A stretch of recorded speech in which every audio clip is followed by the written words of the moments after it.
ضرورت ہے میں آپ سے مؤدبانہ التجا کروں گا کہ اطمینان اور سکون کے ساتھ تشریف رکھیں اور حضرت کا بیان سنیں۔ حضرت اشاعت العلوم کے ذمہ دار چلو کبھی کاشف العلوم کبھی اشاعت العلوم مانتے ہیں۔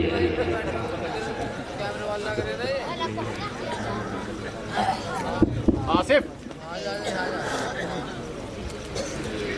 الحمدللہ اعظم والصلاة والسلام علی رسول الاکرم وعلی آلہ واصحابہ الامم اما بعد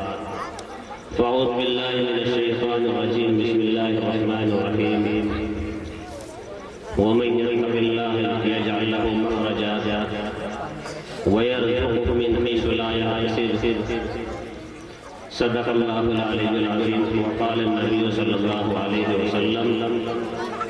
السائل من الذنب كمن لا ذنب له او كما قال علیہ الصلوۃ والسلام۔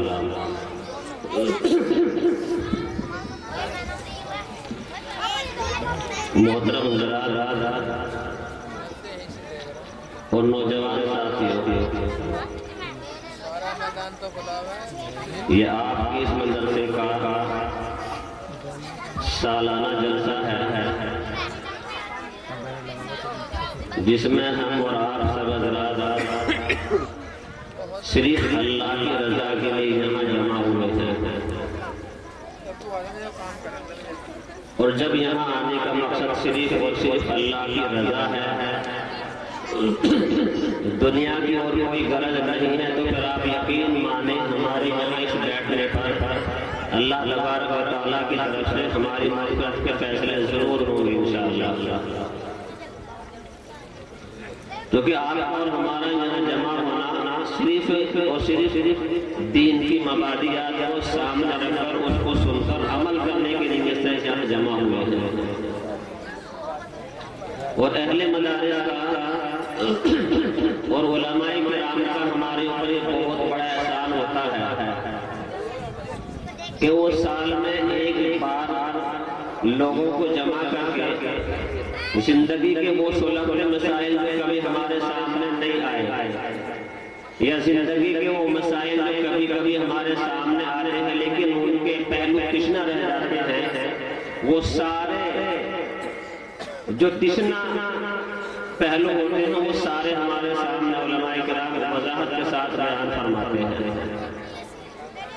تو اس طریقے سے اگر ہم بیٹھتے ہیں تو ہمارے اندر اجتماعیت پیدا ہوتی ہے۔ قرآن کریم کی جو آیت کریمہ میں نے ابھی آپ کے سامنے پڑھی، آج جو حالات ہمارے سامنے ہیں، ہر آدمی ان حالات سے سہما ہوا ہے، ڈر اور خوف کے سائے میں زندگی گزار رہا ہے۔ یہ فاشسٹ طاقتوں کا ایک مسلمانوں کو کمزور کرنے کا زبردست ہیلا ہوتا ہے،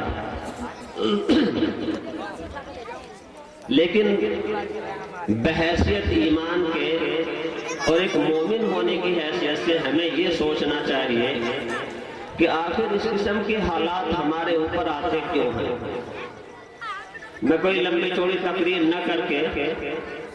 صرف اختصار کے ساتھ میں چند باتیں عرض کرنے کی جسارت کروں گا۔ اللہ مجھے بھی عمل کی توفیق نصیب فرمائے اور تمام امت مسلمہ کے نوجوانوں کو عمل کی توفیق نصیب فرمائے۔